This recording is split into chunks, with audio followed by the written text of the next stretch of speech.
Welcome to all participants to this pre-event webinar on WSIS+20 review in 2025. Good morning, good afternoon, and good evening for participants who are dialing in from outside of this region. My name is Angela. I am a staff from ICANN.org, and I will help facilitate this morning's session. This webinar has been organized to prepare participants with background information that will hopefully inform you ahead of the APAC DNS Forum that will be happening in Hanoi, Vietnam from 7 to 9 May 2025. The purpose of this webinar is to help you better understand what WSIS is, why does it matter? Why does it matter to Asia and the Pacific region? And what have the government been doing to prepare themselves ahead of this process? What ICANN and our community have been doing in this front? And what are the next steps and milestones? And of course, how you can get yourself involved. Due to the nature of this webinar, we might not have the opportunity for Q&A at the end, but that's okay. Instead, we encourage you to bring those questions back to the APAC DNS Forum itself in Hanoi and ask the experts who will be there on the ground yourself. With this webinar, we hope you will be ready with the necessary information to effectively engage in the discussion.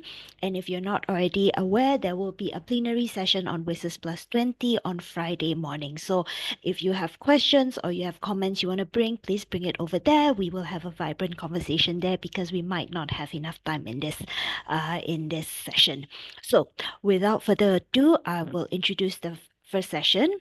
Adrian Wan from ISOC will provide a briefing on the background of WSIS and what kind of processes are to be expected in the coming months. Adrian, the floor is yours. Give me 2 seconds to get your slides up.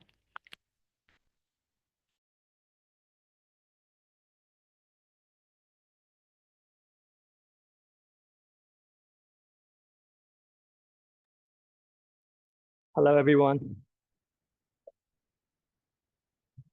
Thank you, Angela.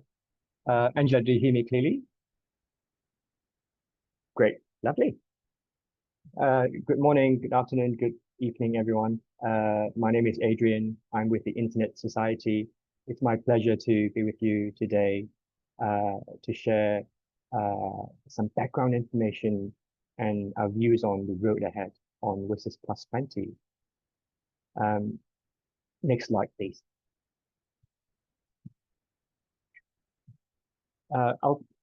For the next 15 minutes or so, I'll be going through these several points, some background on WSIS, what WSIS is, and what are the WSIS+10+20, the WSIS action line, the WSIS+20 process, and most importantly, what is at stake and why should we care? Next slide, please. If you haven't heard of the term before, WSIS is short form for World Summit, the World Summit on the Information Society. It was a two-phase UN summit. The first one took place in 2003 in Geneva, that focused on principles for building an inclusive information society. Two important documents were adopted at the meeting. The first one, the Geneva Declaration of Principles, and the second, the Geneva Plan of Action. In the second phase, 2005, we call it the Tunis phase, that resulted into other major outcomes.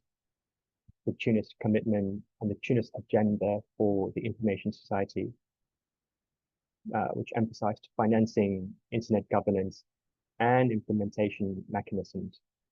But what are these and why are these important? Next slide, please.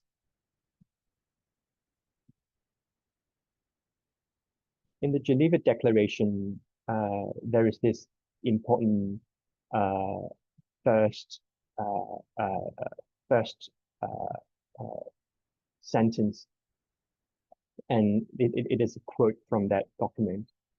In it, it says, "We declare our common desire and commitment to build a people-centered, inclusive, and development-oriented information society where everyone can create, access, utilize, and share information and knowledge enabling individuals, communities, and people to achieve their full potential in promoting their sustainable development and improving their quality of life.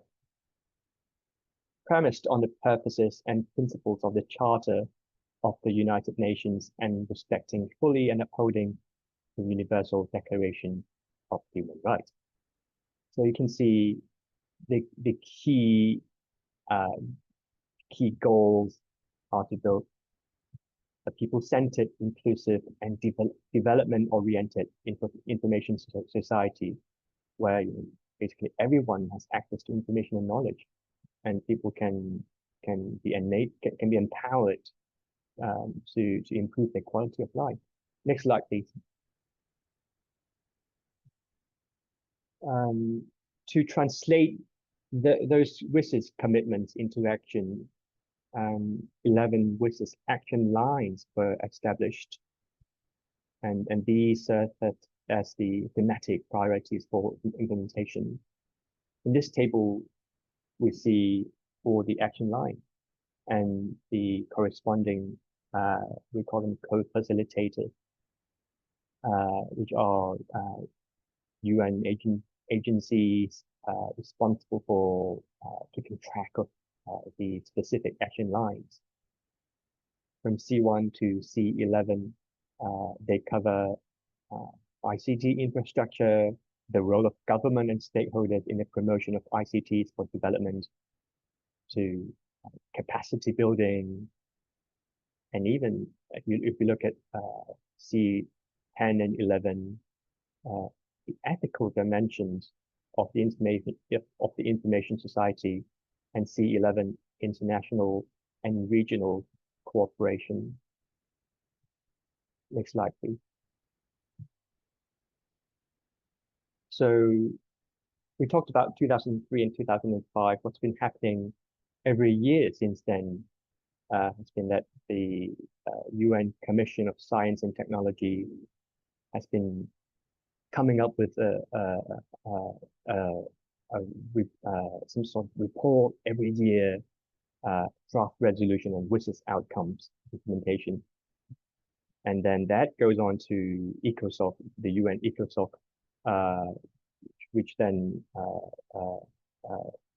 has a resolution on WSIS outcomes and implementation, which then goes on to the UN General Assembly on an annual resolution on ICT and sustainable development. We're talking about WSIS+20 in 2025, and 10 years ago there was a WSIS+10. There was another high-level review in that year to mark the 10-year anniversary, so-called, of WSIS. These reviews are high-level meetings on the overall review of the implementation of the outcomes of the WSIS. This one happening this year, involving the input and participation of all stakeholders, including in the preparatory process, to take stock of progress on the outcomes and identify both areas of continued focus and challenges. So that's what the WSIS +10, +20 processes are about. It's about identifying areas of continued focus and challenges. Next slide, please. So this just came out last month, and you see the document number at the top of the slide. So if needed, you can go back and look for more information. But this document lays out what has to happen when to carry out the WSIS +20 review. The WSIS +20 review is to conclude with a high-level meeting on the 16th to 17th December 2025. The President of the General Assembly, in consultation with member states, will invite representatives from all relevant WSIS stakeholders to speak during the high-level meeting. I won't go over all the points here, but perhaps important, the third one is there is an intergovernmental preparatory process that takes into account input from all relevant WSIS stakeholders. Two co-facilitators have been appointed, Kenya and Lithuania, to lead the intergovernmental negotiation process. I'll go to the second point from the last. This process will be based, among other relevant inputs, on submissions from member states, observer states, observers, and the final report of CSTV. There's a typo there, sorry. And in the last point, there will be informal interactive consultations with all relevant WSIS stakeholders to be organized by the President of UNGA, UN General Assembly, to collect their input for the intergovernmental negotiation process. Next slide, please. So we've been talking a lot about, what's happened in the past 20 years since 2003, 2005. This is the +10, and the review and so on. It sounds like it's all about looking back, but it's not. It's about actually shaping the future together. The critical questions we face are as follows. How can we ensure equitable access to the internet and emerging technologies? How do we build trust in digital systems? How do we make the multi-stakeholder model more inclusive and resilient? We have some ideas on how to address these critical questions. Next slide, please.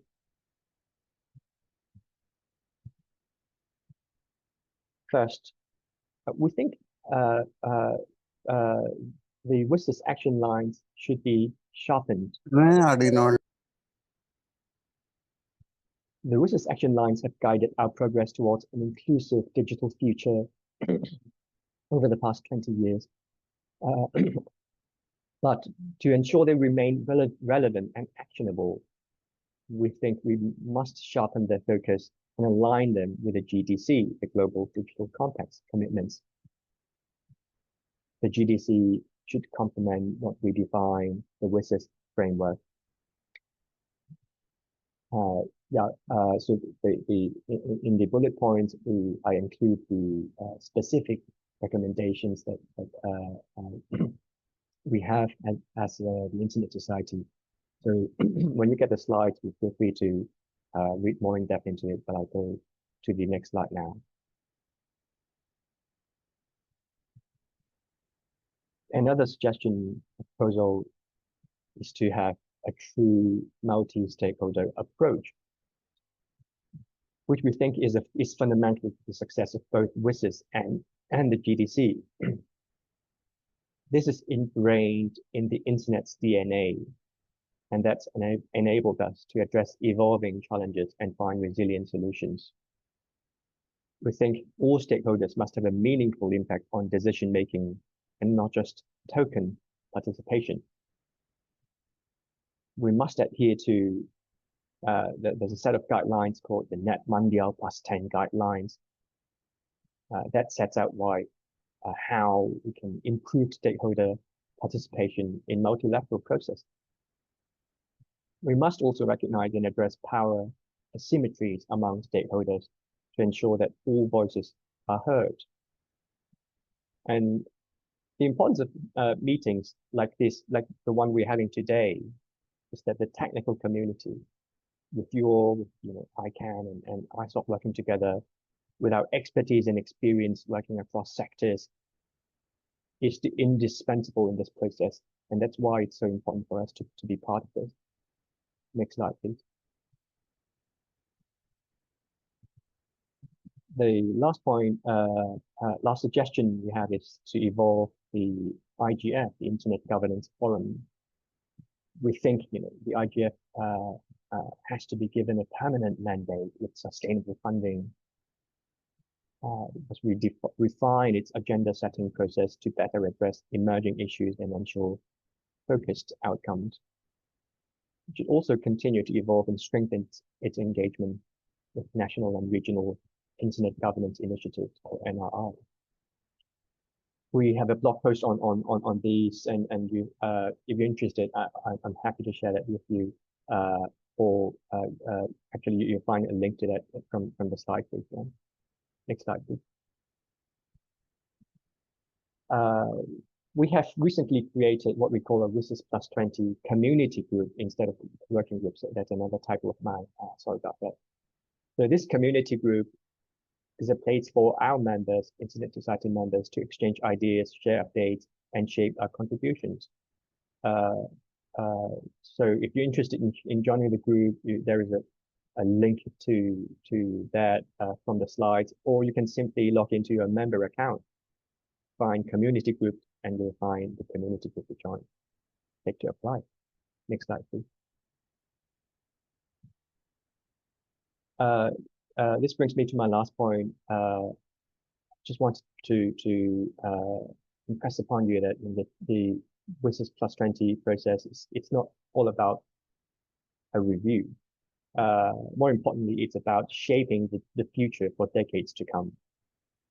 It is an opportunity for us to reaffirm and revitalize our global commitment to an inclusive information society. Like I said on the slide just now, the technical community with our expertise and experience is indispensable in this process. The Internet Society will continue to advocate for an open, global, secure, and trustworthy internet that empowers people and supports sustainable development in partnership with all of you and ICANN, of course. That concludes my segment. I'll pass it on to Angela. Thanks a lot. Thank you so much, Adrian, for that informative sharing. While you're resting from all that talking, perhaps you can just drop the link for that community group in the chat group, because I think there are a couple of participants who's quite interested to know to join or find out a little bit more about this group. So next, we have the honor to have two representatives from the government. Russell Waruba from the government of Papua New Guinea will share his government's and the Pacific Island countries' priorities, and William Lee from the Australian government also will share Australia's approach and give insights on some of the priorities from government in the Asia Pacific, in the Asia region. The sharing from these two esteemed gentlemen are very apt and timely, since we have just concluded an Asia Pacific telecommunity web dialogue on the same topic a couple of weeks ago, courtesy of the leadership from the governments of Australia, PNG, Japan, and Korea. So William and Russell, the floor is yours. Let me switch the slide. Thanks, Angela, and good morning and good afternoon, everyone. It's an absolute pleasure to be with you, and thank you to ICANN for the invitation to come and speak. As Angela has mentioned, my name is William Lee. I'm the Assistant Director for Internet Governance within the Australian Government and leading on Australia's WSIS+20 preparations. So I have the opportunity now to kind of share with you, I guess, the government perspective on the important points that Adrian has just talked about, and then my colleague from Papua New Guinea, Russell, will share some of his insights and perspectives as well. Next slide, thanks. I think it's probably useful to situate WSIS+20 within the government context. And as I'm sure many on this call would be aware, digital connectivity, digital transformation, and digital inclusion are at the core of the social and economic development for our region, the Asia Pacific region. We have over 20% of the world covered by our region. It's a very diverse region, but within that diversity, we have much of the world's manufacturing base, including high-tech manufacturing, the infrastructure that develops the internet and maintains the internet, as well as the devices that many people access the internet on. We have many of the world's consumers, including in much of the developing world, who are highly tech literate, and are also using the internet to derive new opportunity. And there's much diversity in our online environment. However, we have some really remote regions. We have some very difficult to reach regions. We have many people who are still lacking tech literacy or lacking the ability to access the internet and use those technologies in a way that empowers them. So WSIS+20, I guess, for regional governments is the opportunity to accelerate progress and close digital divides within the region. Next slide, thanks. This next slide shows some research that we commissioned as the Australian government last year into how the various parts of the internet governance ecosystem fit together. And as you'll see on the slide, WSIS+20 is a key bridge between the multi-stakeholder world and the multilateral world that many government stakeholders are more familiar with. The tech and digital environment is an area which is rapidly evolving, and digital governance is rapidly becoming an area of particular focus for many governments, and that's being driven by a number of UN processes, and Adrian just before mentioned the Global Digital Compact being one of the most recent of those processes. But WSIS+20 is really that opportunity to create that bridge. And I think it's really an opportunity for governments and other stakeholders to work really closely together on this digital transformation and development journey. Next slide, please. This slide just shows, I guess, how governments may wish to conceptualize WSIS and the WSIS framework within the domestic policy priorities that many are tackling on a day-to-day basis. It shows, I guess, at a simplified level, the three layers of the internet content layer, the kind of technical governance layer that ICANN and other bodies work really closely in, and I guess the core infrastructure and digital capacity components that make up the internet. And probably a key message to take away is that many governments think in terms of specific policy issues, whether that's regulating social media or addressing the digital economy or AI or ensuring e-health services or entrepreneurship and innovation, addressing mis and disinformation, ensuring citizens have access to digital transformation, empowering businesses to access the internet, ensuring that the infrastructure that their communities need is available, whether that's both fixed and mobile infrastructure, or new and emerging technologies such as low Earth orbit satellites, or whether it's questions of the affordability of the internet or the digital skills, the empowerment of youth, and other issues. So that is the lens, I guess, many governments are placing on the WSIS+20 process. And WSIS is almost this kind of bridging or translating layer between those policy issues and the global norms, the institutions, the approach to technical intergovernance, and the global development agenda that many governments are also familiar with in the multilateral world. So WSIS is this real bridge and translation layer between all of these different issues, which I think just highlights its importance. Next slide, please.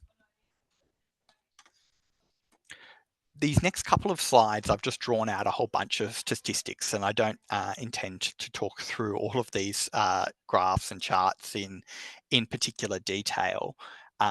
They show some the different types of technologies that enable people across the Asia-Pacific region to connect to the internet. They show the level of pricing across mobile broadband, which is increasingly a key tool to connectivity for many in our region. It shows the level of global cybersecurity or the cybersecurity maturity across our region. But I think what you can see from these graphs is just the level of divergence that still exists within the Asia-Pacific region. We have a number of really highly developed countries and countries that have invested heavily in technologies and infrastructure and capability, and countries that are still going along that journey. And that diversity is not something that is unique to the Asia-Pacific region. And some of these graphs have global comparisons which show that. But I think that diversity just highlights the importance that WSIS still has for our region to be able to close those digital divides, and ideally in the next 10 years or whenever the next WSIS review comes along, all of these graphs will show very similar results rather than the divergence that we see now. Next slide, please. This slide again kind of continues that story, but I've kind of pulled out a couple of very specific points. The first is that within our region, we have a really strong youth presence online. And as you can see, between us and the Arab states and Africa, there is a real divergence between youth online and the remainder of the population. So youth is a real key enabler for global connectivity, a real key enabler for connecting families and communities. And that's something that I think is relatively unique to our region, and something that we can capitalize upon in closing those digital divides through the WSIS+20 process. The bottom left graph there shows some of the challenges with digital literacy and digital capability, and you'll see that there is still, I think, a really strong gap at some of those core workforce skills around programming, development of software, etc. We have some really capable industries within the Asia Pacific region that are delivering on those digital content creation skills, but there is still a gap, and if taken as a region as a whole, we have a long way to go. And WSIS+20 is again an opportunity to really focus in on some of those issues.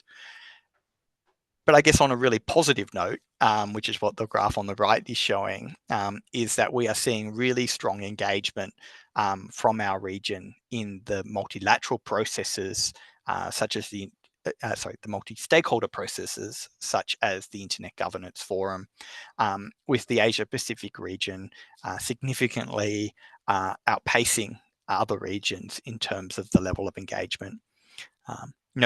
That's been helped by the fact that the 2023 IGF was held in Japan and the 2024 IGF in Saudi Arabia, making it a more accessible forum for our region. But regardless, I think that really provides a really good solid base upon which to work. And if you look at the comparative statistics for, say, ICANN or IATF or other multi-stakeholder internet governance fora, I think it shows a very similar story. Next slide, please. All of that kind of situates how Australia is approaching WSIS+20. This diagram, which I appreciate has a lot of words on it, really demonstrates the approach we have been taking. Probably the area to focus on is the sort of 6 bold bars along the middle, which is really emphasizing that we're looking at WSIS+20 through an evidence-based lens. How do we evaluate WSIS so far? Looking at things like those charts and diagrams that I've just talked through. How do we identify gaps and future opportunities? How do we analyze those options and solutions? And how do we, through, I guess, an iterative process, agree on common ground for the future? And that can be done across the domestic layer, which I'll talk about in a second, the regional layer through conversations like this and the APT web dialogue that Angela mentioned in her introduction, and at the global level as well. Next slide, please.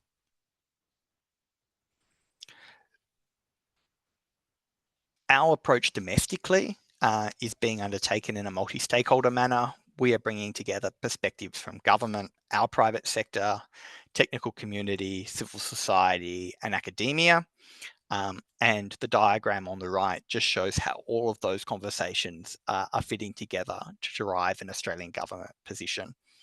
We have a multi-stakeholder working group, which is bringing together all of those perspectives alongside the perspectives of my government counterparts.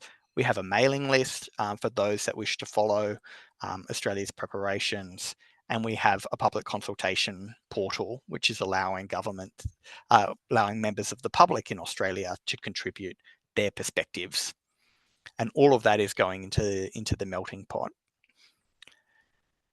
Some of our key areas of interest, I've talked about some of these, but obviously closing that connectivity gap, understanding how technologies are changing how people participate online and addressing those. The gender divide, which continues to exist, unfortunately, is something that is an area of focus for us. Those skill and workforce needs that I talked about, that youth perspective, the cultural and linguistic diversity of our region and fostering further multilingualism, including for First Nations languages, and strengthening the important multi-stakeholder governance mechanisms. Next slide, please. That's a little bit about what we've been doing domestically, and obviously we'll have more to say on our domestic position as we go through the WSIS+20 process. But building on that diagram that I talked about a little bit before, about how we're engaging at the regional level, Russell and myself, along with other colleagues and the APT Secretariat, recently hosted an APT regional web dialogue on WSIS+20. For those that aren't familiar with what APT is, APT sits within the International Telecommunication Union framework as an intergovernmental organization for promoting ICT development in the Asia Pacific region. We have a number of member administrations, associate members, and 135 private companies and academia, including both the Internet Society and ICANN. And what we really see is mapping the WSIS action lines that Adrian spoke about to the APT's strategic plan objectives, and that those matched really, really well. So we held a regional dialogue a couple of weeks ago that was attended by a number of Asia Pacific governments and other stakeholders. They heard from a number of experts about the importance of the WSIS+20 process. I think the key takeaway from that dialogue is that many governments are still educating themselves about what this WSIS framework is and looking at understanding those translations between key policy issues and what WSIS might be able to deliver. So I really would encourage everyone on this call to continue to support governments understand that journey and understand those linkages between the key domestic priorities that they may face and the WSIS framework that Adrian has explained before. And then finally, before I hand over to my colleague, if we can move to the next slide, I guess reflecting that this is a real technical audience in the large part, I just wanted to kind of leave a couple of key messages that kind of tie that presentation, this part of the presentation together. The first is that many governments do know that that technical layer is really, really important, but don't really understand how it works. So it's really important to build that knowledge and capacity base to join those vertical linkages as well as those horizontal linkages.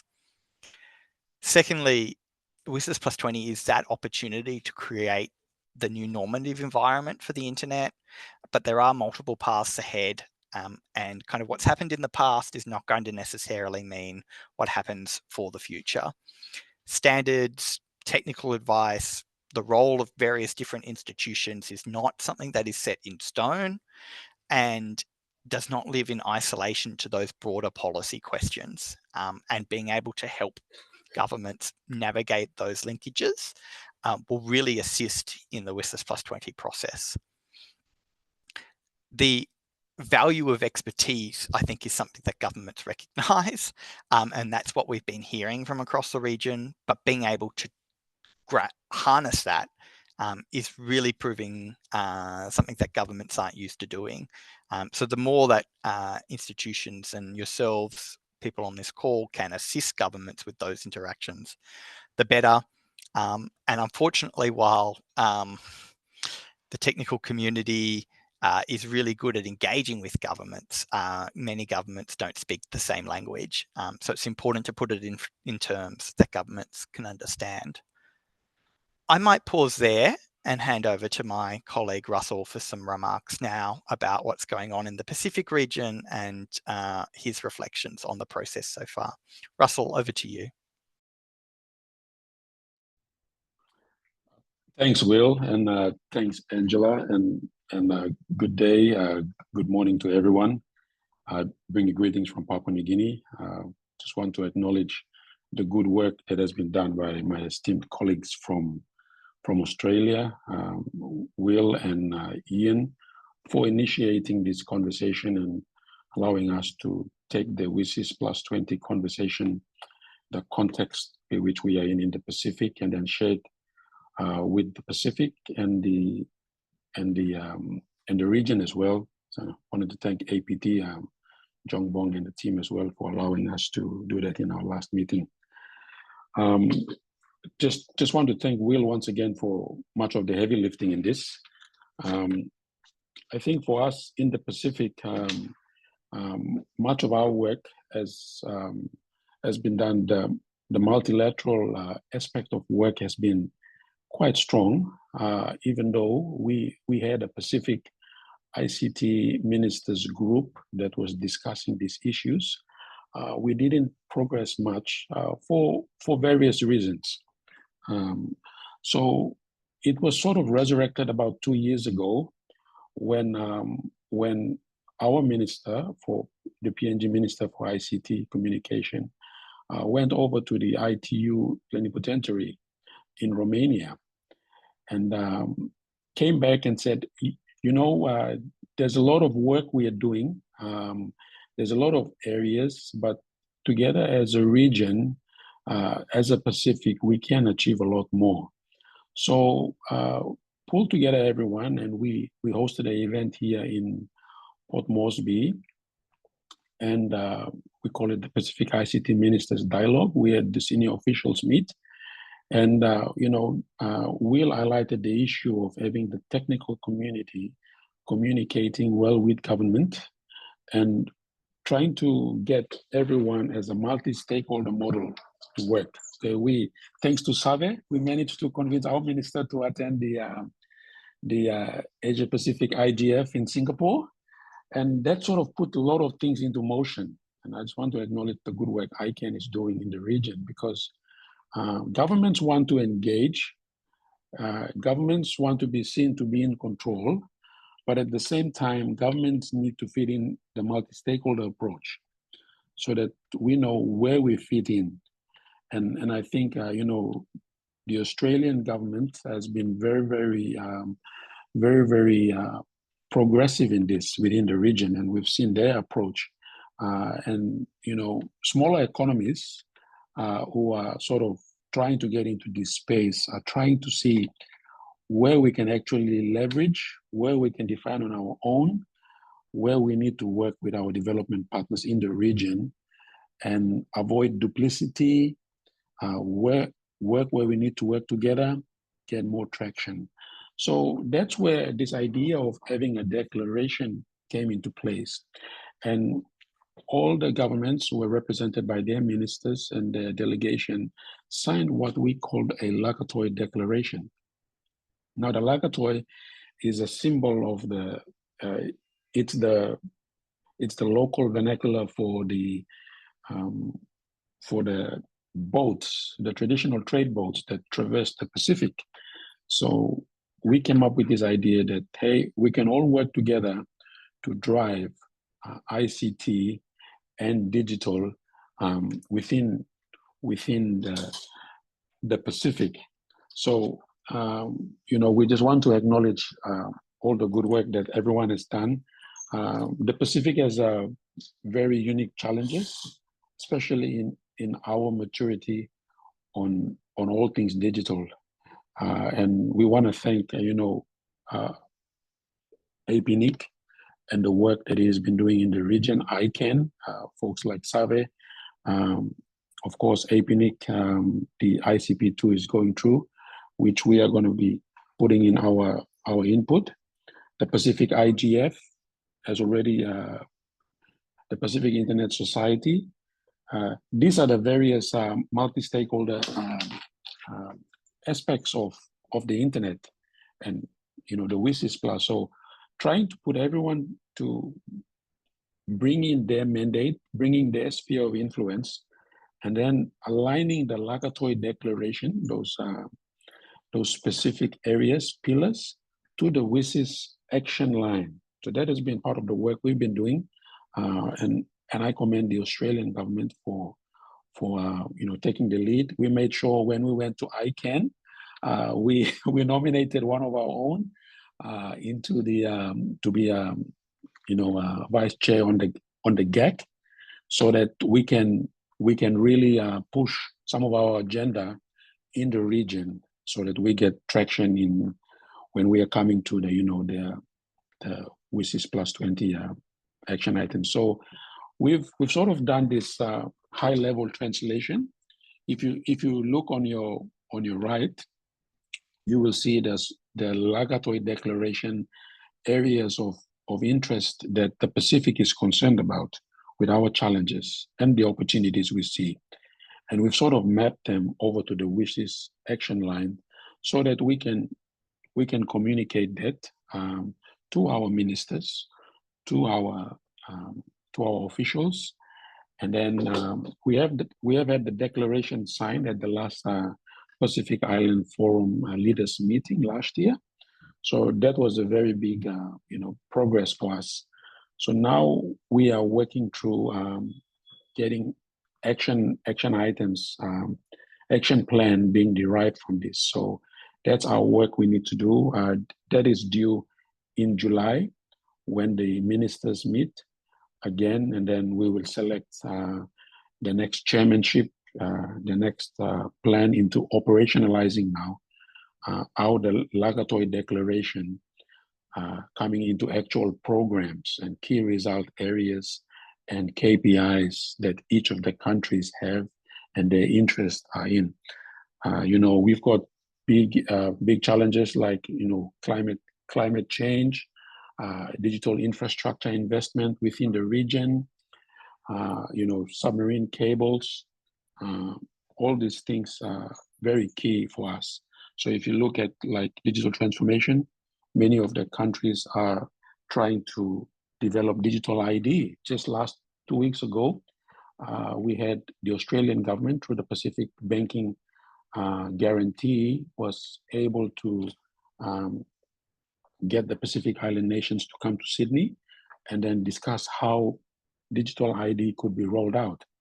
Okay, we could actually take a step back under the digital transformation and say, hang on, we could all work towards having a digital ID ecosystem that will allow travel within and border data sharing for border access. So now we can actually grow the Pacific's digital economy together by having our immigration systems talking to each other. You build digital trust, security, but we must build capacity and skills so that it actually provides the supply for that demand. So those are some of the examples that I wanted to share on how we are mapping the WSIS action line items to the actual Laboratory Declaration. And we hope to have an office set up in the Pacific that allows regional players like ICANN, regional players like the World Bank, ADB, the ITU office that needs to be set up within the region. At the moment, it's in it's in Bangkok, and that's good. But we would like to see more presence down in the Pacific, and we're trying to align development partners, the multilaterals, to what we are trying to do in a multi-stakeholder model. So the last of all this, media ethical dimension and international and regional cooperation allows us to have that being situated. So we are very excited. We believe that the next meeting, once the formalities come through, will be held at the Pacific Island Forum Secretariat in Fiji, by which time it will allow us to operationalize some of these things. So I just want to thank everyone for your support to the Pacific. We believe we can get a lot of traction out of this. And, PNG, we are just starting it off. We are just making sure that everyone comes together, and where we take next, we believe that the WSIS+20 review plays a very pivotal role for us in this. Yeah, so thank you. Thanks, Will, and thanks, Angela, for having us to share our feedback on this. Thank you so much, Russell and William. So thanks for your sharing. I take away two main points. The first point is that I'm comforted to hear that some governments are also still trying to figure things out. So we're not alone in this. So that's good to hear. And the second point is that governments are open to hear from us on what's important to our internet and our APAC region. So it is always good to see examples of governments and IGOs that are facilitative in their process, especially in a systematic way. This is a testament that multi-stakeholder approach can be applied effectively to various needs, including for government's national and regional consultations. Because when it comes to how the internet is managed, it is not possible to stand in silo.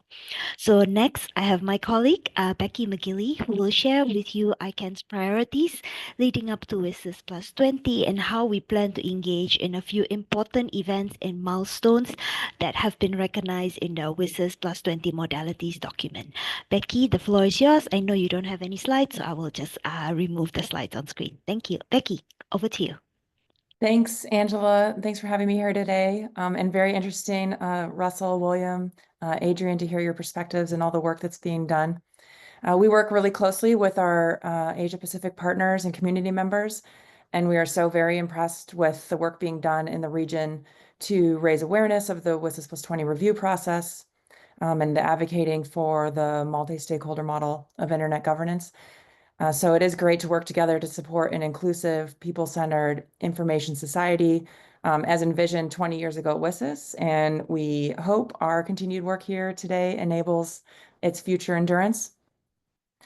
And as been discussed in the last hour, the future of the internet is on the line. So later this year, when the UN reconsiders the principles that have kept the internet open, secure, and globally connected for 2 decades, we think there's a fundamental question to be decided, and that's, will the internet continue to be shaped by technical expertise and broad multi-stakeholder collaboration, or will one stakeholder group take control, steering the internet towards possible fragmentation and political influence? I know that sounds a little bit dire. So for ICANN and the broader internet community, the key issue at stake is the future of the multi-stakeholder model of internet governance. This model, which is enabled an open, secure, interoperable internet, is being challenged by some UN member states who argue for replacing it with a shift towards more top-down control, or where one multilateral approach has a bigger influence.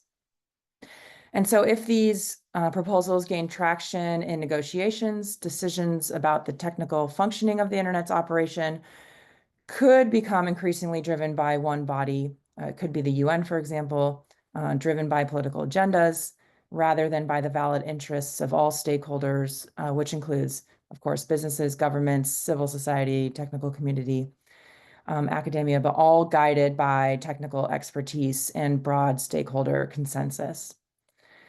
And, as said, the shift could lead to fragmentation of the internet at the technical level, which is what ICANN would be concerned with. It could lead to reduced innovation or delayed digital transformation and economic growth, or diminished global interoperability. And so why does it matter? Because the internet's success is built on the technical coordination driven by this consensus across all of these diverse stakeholders. And ICANN, our role in maintaining a secure and stable DNS is a key part of this governance structure. And so we think that any erosion of the multi-stakeholder model risks sidelining the technical community, introducing geopolitical influence and motivation into technical decision-making, and undermining the openness and interoperable nature of the internet.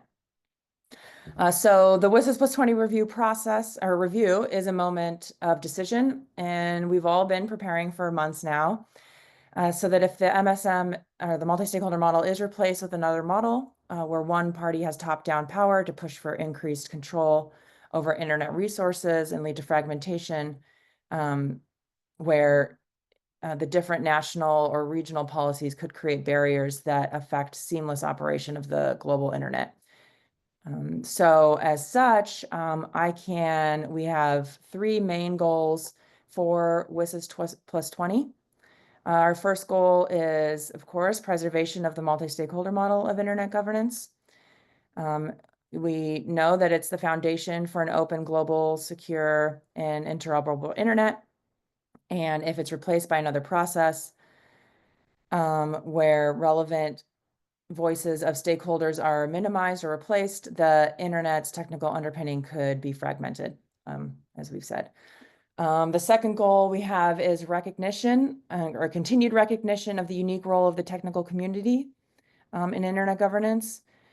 The technical community is a group of organizations and associated communities of interest that fulfill specific critical roles in relation to the daily technical functioning of the internet. And the role of the technical community is unique and serves to address specific purposes that seek to ensure the smooth functioning of the internet. And so we stand ready to continue the partnership and ensure this outcome. And the technical community's work is important for everyone, for businesses, government, civil society, academia.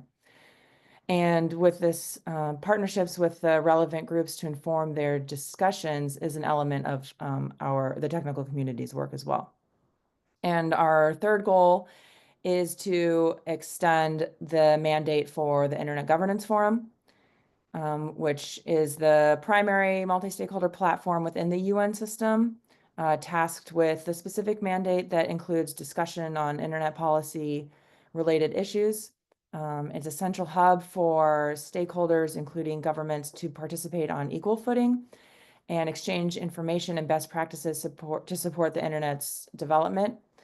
It's also where the technical community can raise awareness of respective remits and provide technical lens into the discussions to ensure outcomes such as policies, solutions, strategies are better informed and support the health of the internet. And while the global IGF is important, the importance of the national and regional, the NRI's initiatives like the Asia Pacific IGF should also be promoted. And through continued active participation in this work, the APAC community may showcase, your role and contribution to the internet. And so for ICANN, we're actively engaging in the WSIS+20 processes to advocate for these 3 main principles. And as we prepare for the review, the upcoming IGF in Norway and the WSIS high-level event will provide to us a critical opportunity to advance these goals within the framework of internet governance. And so at ICANN, we have always taken an active role in the IGF since its inception. And this year we will have, for us, a large delegation. It'll be led by our CEO. It'll include 10 board members, including the board chair. And we're really looking forward to the opportunity to promote our shared goals for WSIS+20 and to looking forward to a lot of collaboration with the community and our partners who share the similar views. So we've been working with APNIC, ITU, ISOC, UNESCO, among other organizations. We have submitted 2 proposals for workshops, as well as an open forum, and they're all in collaboration with other organizations. And I think we should find out this week or next week if the workshops have been accepted. And because this IGF will have fewer workshops, we think that the collaboration and streamlined messaging will be of utmost importance. And, we urge the APAC community to join us in this endeavor, especially, if you're planning to attend the IGF or the high-level event, the WSIS high-level event following the week after, let us know. So we will also be participating in the different tracks at the IGF, the high-level panels, technical workshops, the parliamentary track as well. We always try to organize dozens of bilateral meetings to work with governments to understand policies, clarify and reinforce the value of the multi-stakeholder approach, and to really showcase the real-world outcomes of the multi-stakeholder model and the unfailing functioning of the domain name system that stems directly from multi-stakeholder collaboration. And we do think that IGF is pretty much the most important venue for us to do this. So we do encourage everyone to participate. Norway is pretty far for APAC, so we hope to see you there in person or remotely. And in fact, it's, I think because it's far, it's more important for everyone to speak up and make sure your voices are heard and your views are being considered. And then the next event for us that's really important is the high-level event in July, which usually we refer to as the WSIS Forum, but now it's the WSIS high-level event. It's a key milestone for the global internet community, and it's one of the few places within the UN system where for stock taking on the progress of the implementation of the WSIS outcomes. So that's why it's really relevant for ICANN and the broader internet governance ecosystem. So while we do report our contributions to the WSIS action lines and try to showcase our efforts every year, and we can share those reports with you. ICANN's recent contribution to the ITU's stock taking in preparation for the high-level event, it can be found on our webpage. This year is particularly significant, of course, because of the WSIS negotiations. So we will also have a strong presence at the WSIS Forum with our CEO, board chair, some senior execs will be there.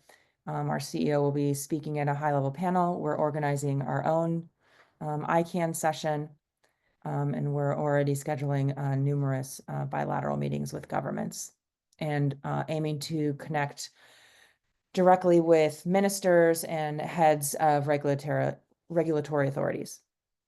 And again, we encourage you all to participate and engage as well. I know that we have 1 minute left. So before I hand it right over back to Angela, I just hopefully want to share our website with you and hope that you can follow our updates on our webpage. We have the WSIS Outreach Network. Also, we're on Twitter, we're on socials, X, I forget what it's called. And we're always engaging in local and regional WSIS related dialogues, and I hope that you do as well. So Angela, we're at the top of the hour. I'll hand it back to you.